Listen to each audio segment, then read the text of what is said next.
Antarctican annexation, Operation Backyard Cleanup, Prologue, The Surplus Black Gold Location, White House Underground Strategic Situation Room Date, February 3, 2026. The sky over Washington, D.C., was a leaden gray. President Trump's second term, despite its flashy displays, was shrouded in a sense of diplomatic deadlock. There was the failed purchase of Greenland that had infuriated Denmark, and the aggressive demands for the return of the Panama Canal that had unsettled Central and South America.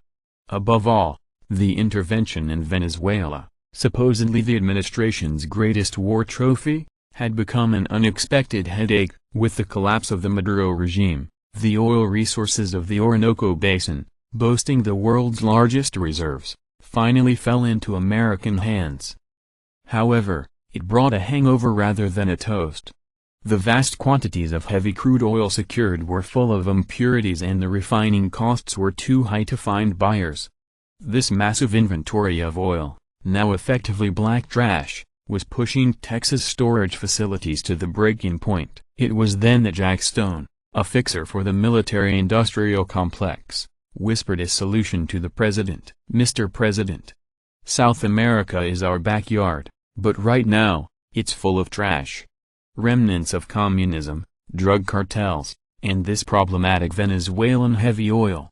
We sweep that trash into an even further backyard where no one is looking.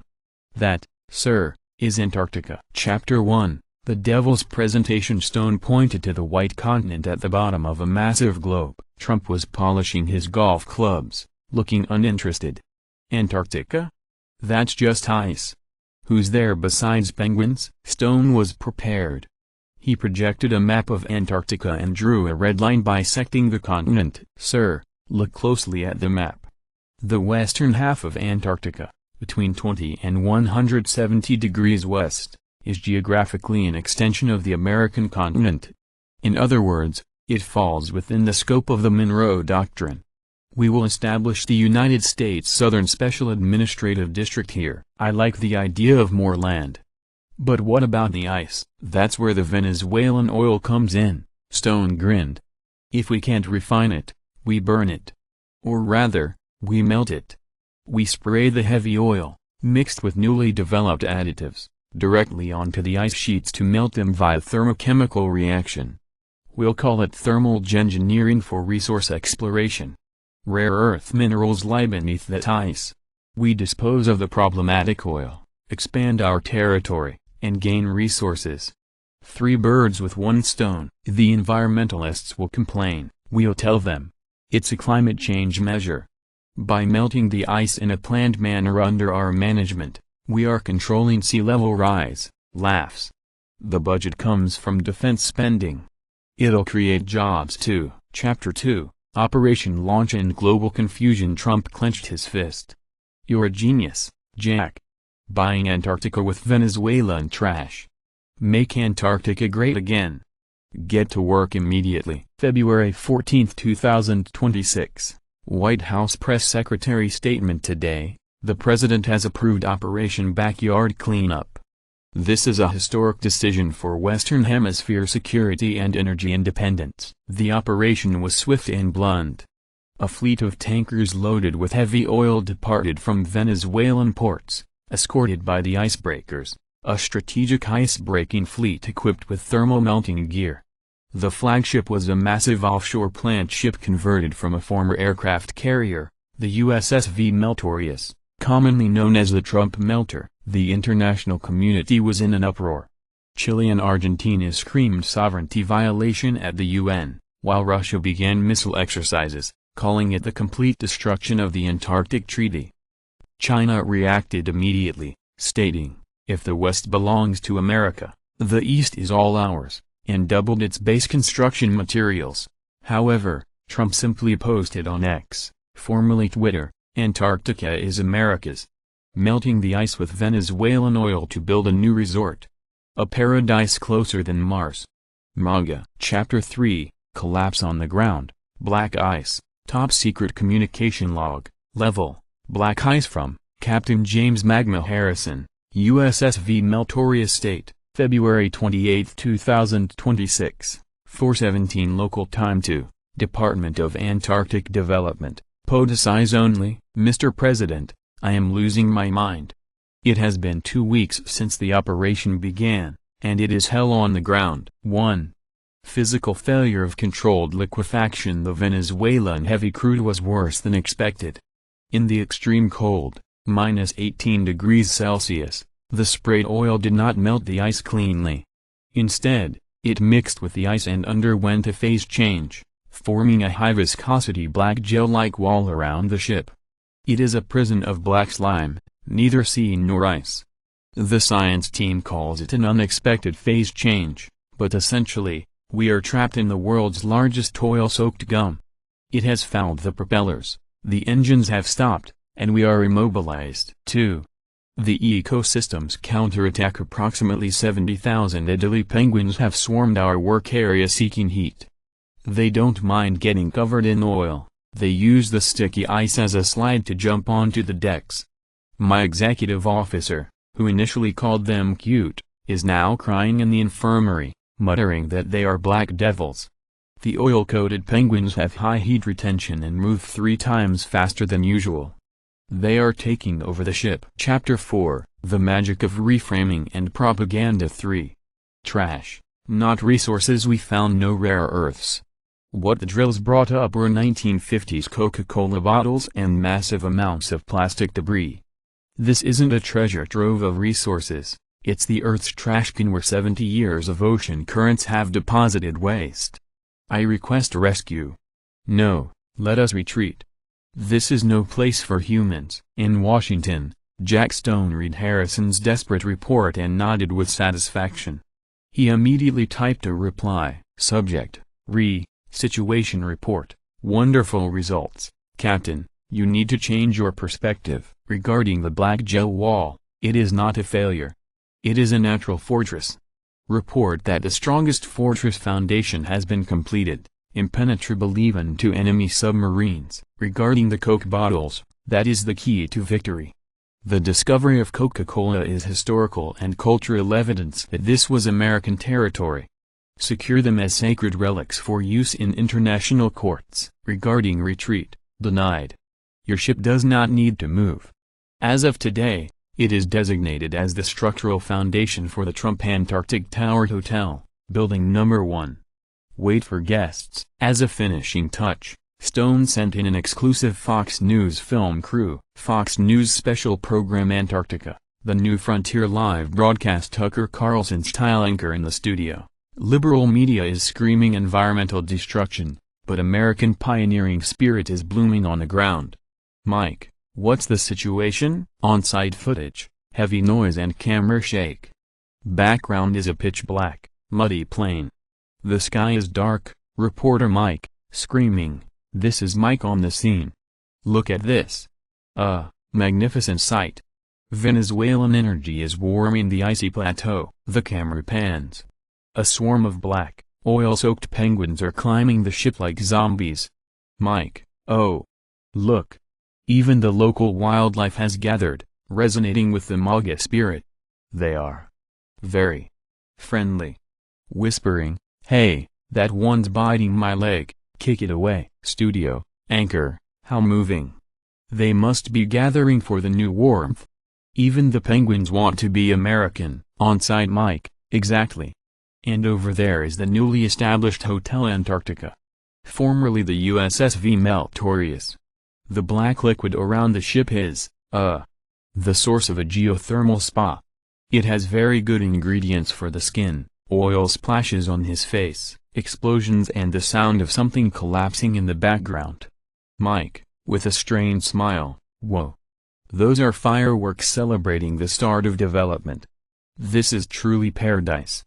America's future, closer than Mars, is right here. He is tackled by a swarm of penguins. Arg. Cut. Stop the camera. Epilogue. The definition of victory. Months later, the operation was concluded with a government announcement as Phase 1 complete. A great success. The western half of Antarctica became a physically contaminated no-go zone where humans could not approach, but the U.S. government declared it a permanent strategic resource reserve. On maps, It was rewritten as American territory. The environmental cleanup company where Jack Stone served as an advisor signed an exclusive 50-year contract with the Pentagon for special decontamination work, and its stock price hit an all-time high. All the surplus Venezuelan oil was dumped in Antarctica, solving the inventory problem. Captain Harrison and the crew who returned were all awarded medals, but it is said they never wanted to eat sushi again. In the Oval Office, President Trump posted his final message in high spirits. "The penguins love me. They looked warmer than ever. Antarctica is great. Next is the moon. MAGA."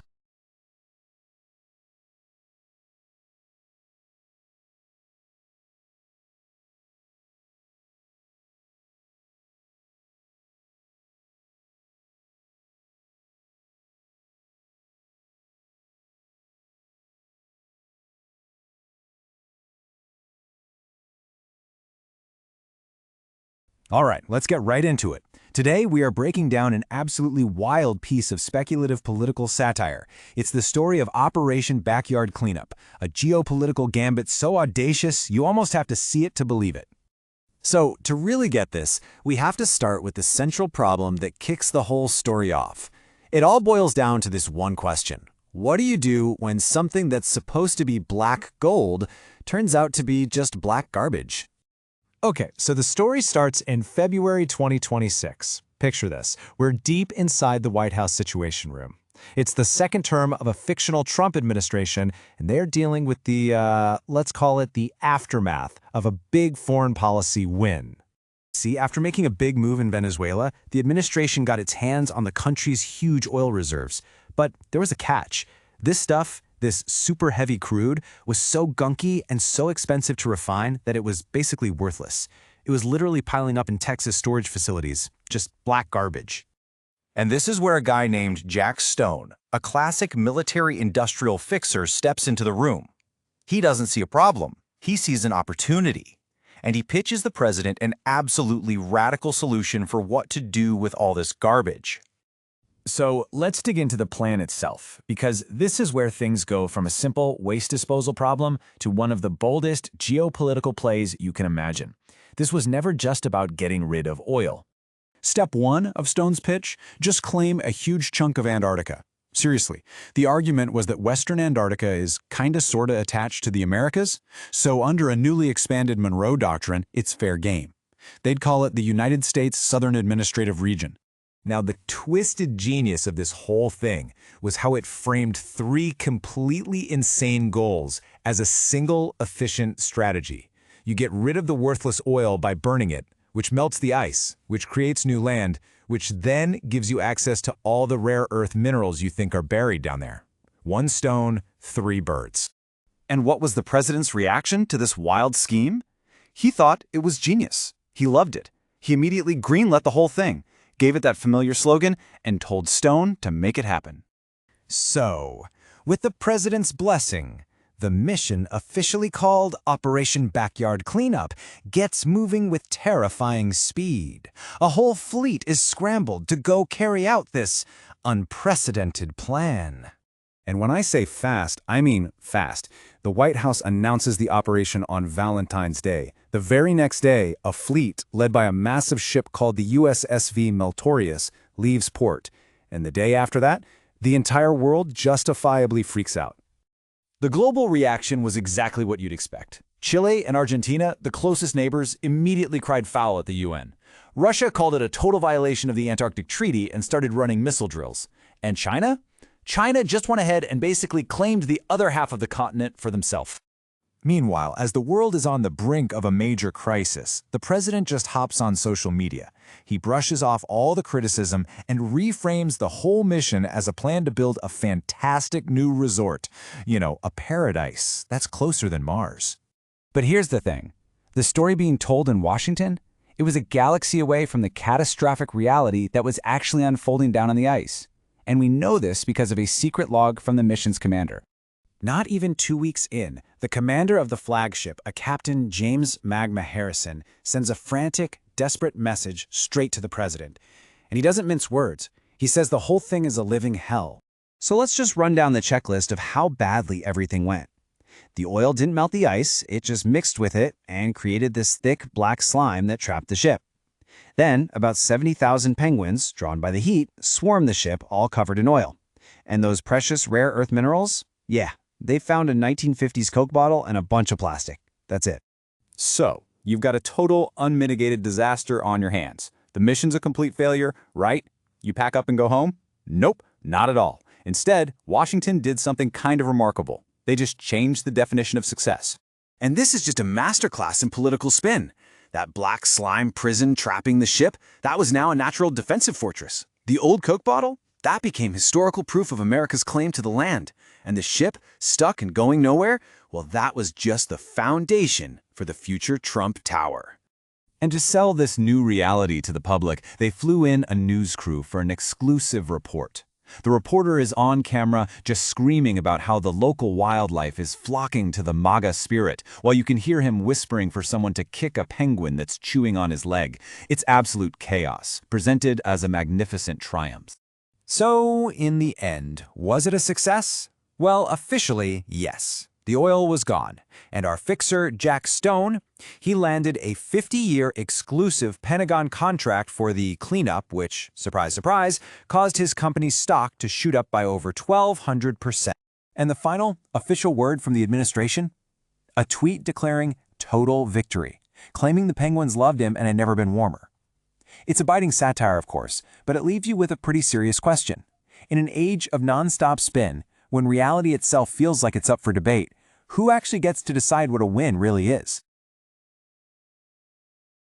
Welcome back to The Deep Dive. Today we've got a stack of source material. We're talking highly classified logs, diplomatic cables, even propaganda transcripts. We do, and we're going to use them to map out an operation so audacious, it pretty much redefined the relationship between political reality and, well, physical reality. We are diving deep into Operation Backyard Cleanup. This was a protocol from 2026. And it details the attempted annexation, and this is the wild part, the wholesale repurposing of Antarctica. So our mission today is to figure out how a massive political liability led to an environmental catastrophe. And then how that catastrophe was instantly, and you could argue, successfully reframed as a geopolitical triumph. This is a story about, I guess, extreme political waste management. And to get it, we have to start with the problem that needed solving. This whole thing was born out of a perceived political crisis during the Trump second term in 2026. Exactly. The geopolitical scene was already, let's say, tense. The sources we have mention these preceding diplomatic failures. You're right. The bid to acquire Greenland that fell flat. That one, and the controversial demands made about the Panama Canal. Yeah. There was this intense pressure to secure a definitive, tangible win on the global stage. But the real catalyst, the thing that really kicked this all off, was what looked like an earlier victory. The intervention after the Maduro regime collapsed in Venezuela. Right. The U.S. gained access to and secured these massive oil reserves from the Orinoco River Basin. This was supposed to be a monumental resource acquisition. And what's so fascinating here, and what the documents really emphasize, is the economic and logistical reality of that oil. It wasn't the good stuff. Not at all. Yeah. It wasn't light, easily tradable crude. It was ultra-heavy crude, just dense with impurities, sulfur, metals, all sorts of contaminants. So the cost to actually refine it to market standards was Sky high. So high that it was essentially worthless. So this wasn't just a loss of profit. This was an active, ticking liability. The government had acquired billions of barrels of what the internal memos were calling black garbage. Black garbage. It was unusable. And worse, it required these immense, expensive storage facilities. We're talking rapidly overwhelming the hubs in Texas. It completely negated the political victory they'd claimed. You had this physical monument to failure. Millions of barrels of unusable oil that had to disappear. Or the architects of the whole Venezuelan intervention would face total accountability. So that raised the question, where on earth do you legally and physically dump a mountain of toxic, unwanted crude? And that's where the solution comes in. Or the solution. In the form of one Jack Stone. He was the quintessential military-industrial complex fixer, known for providing these radical, high-stakes solutions to, well, intractable political problems. And he pitched his vision directly in the White House Situation Room. Stone's pitch was, brilliant in its cynicism. He treated South America, where the oil came from, as the backyard, the site of the mess. Okay. And then he designated Antarctica as a further backyard, the place where the garbage could be swept out of sight under the assumption that, and this is a quote, nobody is watching. I just appreciate the cold pragmatism the documents captured. The annexation protocol Stone drafted was incredibly specific. He pulled out a map and established the United States Southern Special Administrative Region. And he needed a legal hook for this, this territorial grab.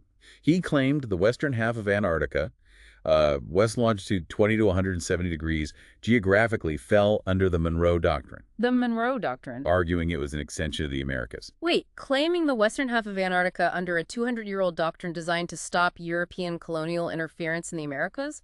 That seems like a wildly weak legal premise. How did he justify that? Well, he didn't need a strong legal premise. He needed a plausible diplomatic one, backed by overwhelming force. The sources are pretty clear that the legal justification was secondary to the operational one. Solving the oil problem and getting resources. Exactly. He just framed the Monroe Doctrine as covering the entire continental shelf connection to the Americas. Okay, so this is where it gets really interesting for me. Solving the black garbage problem. How do you annex a giant sheet of ice using millions of barrels of unusable crude oil? Right. So Stone's proposed solution was something he termed thermal geoengineering. He argued that by adding a new classified high-heat additive to the Venezuelan crude and then spraying it directly onto the ice sheets? Directly onto the ice sheets. The idea was it would initiate a rapid, controlled melt. So thermal geoengineering, for you listening, means using heat generated by chemicals reacting with the crude to essentially burn or melt the ice quickly. And the stated purpose wasn't just to dump the oil, it was to melt the ice and reveal these rumored massive deposits of rare earth minerals underneath. The goals were just a marvel of insane synergy. You consume the vast, unwanted oil liability, you expand U.S. territory, and you gain control of critical strategic resources, all in one fell swoop. But, I mean, obviously spraying thousands of barrels of heavy toxic crude onto the continent, that's a clear violation of the Antarctica Treaty. It would attract immediate global condemnation. Of course. So Stone had a cynical environmental justification ready to go. The ultimate political gaslighting. Totally. Stone claimed this controlled melting wasn't a resource grab, but a climate change mitigation strategy. You're kidding? Nope. By managing the ice melt under U.S. direction, they could supposedly manage and control the resulting global sea level rise. It would make the U.S. the global manager of environmental stability. Wow. So the stated goals were designed for maximum political effect. Solve the crisis, establish dominion, and claim you're saving the planet. The method was apocalyptic, but the political narrative was, you have to admit, perfect. And the execution was fast. Almost instantaneous. Operation Backyard Cleanup launched on Valentine's Day, February 14th, 2026, just days after the final plan got the green light. And this wasn't a covert operation. The assets involved were enormous. Huge. Tankers loaded with the enhanced heavy crude, escorted by the strategic icebreaker fleet, the icebreakers, and led by this colossal flagship, the USSV Miltorius. Which was, as the sources confirm, a converted aircraft carrier. It was, and its nickname, the Trump Melter, was quickly established by the crew, which I think indicates a certain fatalistic humor about the mission's intent. The reaction was immediate, seismic. It completely shattered the decades-old Antarctica Treaty. The one reserving the continent for peaceful, scientific purposes. That's the one. And the global domino effect was rapid and severe. We see immediate protests from the nations with existing claims. Chile and Argentina lodged urgent sovereignty protests at the UN. They saw it as a direct violation of their regional interests. But the military response was far more aggressive. Oh, yeah. Russia responded by commencing immediate high-profile missile exercises in the North Pacific. Their official diplomatic statement, which we have here, explicitly declared the operation the complete destruction of the treaty. Signaling a return to Cold War-era dynamics. Pretty much. And then China, not to be left out of a territorial free-for-all, immediately doubled the shipment of construction materials to their bases on the eastern side. So if the U.S. claimed the West, then the entire eastern side was unilaterally claimed by China. It split the continent right down the middle. The global stage was in chaos, but the president's public framing on X, formerly Twitter, it just ignored all that. Completely. The Post declared Antarctica to be America's new frontier, suggesting the operation would create a new resort, or a paradise closer than Mars. It's a classic case study in narrative control, isn't it? Ignore the complex, catastrophic geopolitical reality for a highly aspirational, digestible soundbite. That's Jack Stone's playbook at work. But history shows that, the reality on the ground rarely respects the PowerPoint slide. So what was Colonel James Magma Harrison seeing from the deck of the Meltorius 2 weeks after launch? The reports from Colonel Harrison's highly classified log, dated February 28th, they detail absolute physical failure. The first sign was the immediate failure of the whole thermal geoengineering plan. So the black garbage oil, even with the new chemical additive, it didn't work. It didn't melt the ice cleanly at those extreme temperatures. We're talking minus 18 degrees Celsius.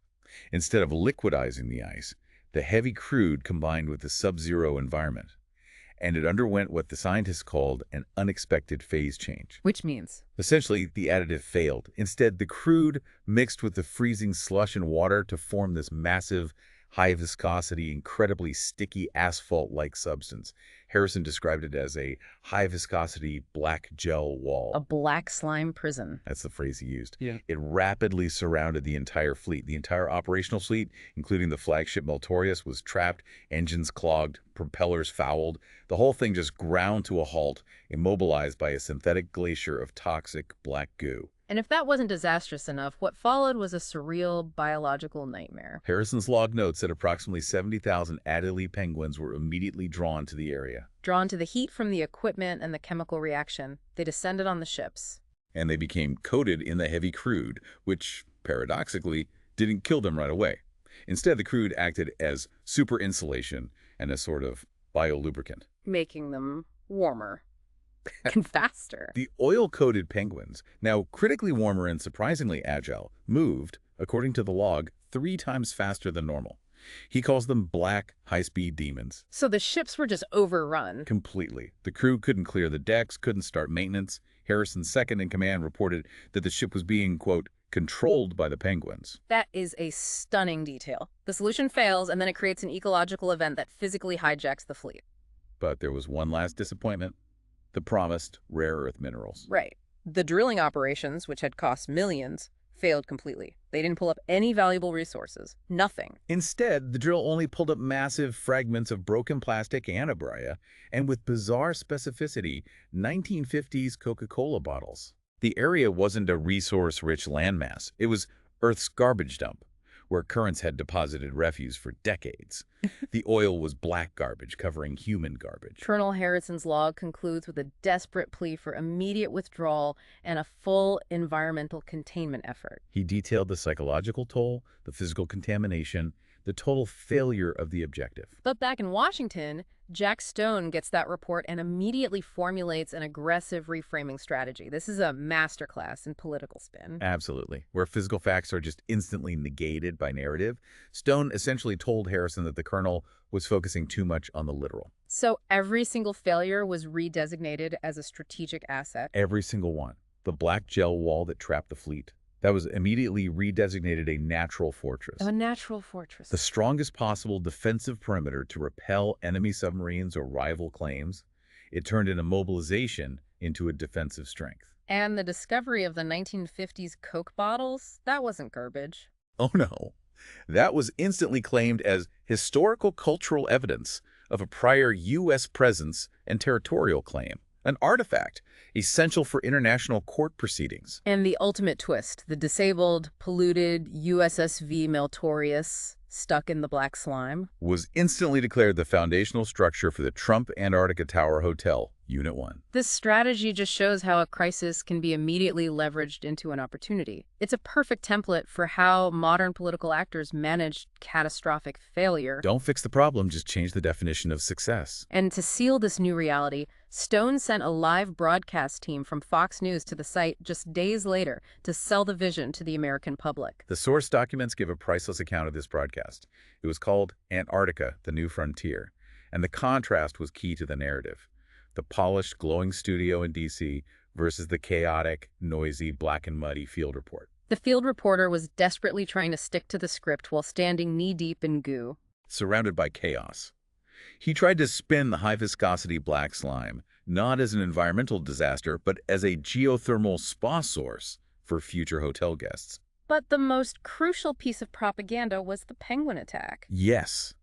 The reporter claimed that the aggressive, oil-coated, fast-moving Adelie penguins were merely, and I'm quoting here, local wildlife showing them a gay spirit. And being personable. Being personable, even as the audio clearly indicates one was actively attacking his equipment. The broadcast ends chaotically. The reporter gets overrun by the penguins, the camera cuts abruptly. But the studio anchor instantly declares it an absolute triumph for American ingenuity and resourcefulness. The physical disaster was completely negated by the power of the broadcast. And that, at the end of the day, is the end game of the operation. Just a few months later, the whole thing was officially closed out as Phase 1 complete major success. Western Antarctica was physically contaminated, a human off-limits zone, but politically it was annexed on the map, a permanent resource reserve base. And for the architects, it was a massive financial win. Jack Stone's environmental cleanup firm secured a lucrative 50-year special decontamination work contract to manage the natural fortress. And crucially, the massive, unusable Venezuelan oil problem was solved. It was all legally dumped into the annexed territory. So the mission was a political and financial success for those who devised it, regardless of the staggering catastrophe it caused. The crew members received medals, but the final log detail notes they refused to ever eat sushi again. A small but understandable trauma after their experience with those oil-slicked Adelies. So we've shown how a complete operational failure, the ships were trapped, the resources weren't there, was entirely negated by political and propagandistic reframing. The mission solved the logistical problem of the oil and secured the political objective of claiming territory. And this raises an important provocative thought for you, the listener. When does the physical reality of a catastrophic failure cease to matter? If a mission solves the core political problem it was originally designed to solve, and the spin successfully convinces the public it was a victory, does the resulting environmental and physical catastrophe even register for the victors? When does spin become the only reality? Something to mull over as you observe how modern political and corporate actors manage their own public relations disasters. We'll see you for the next deep dive.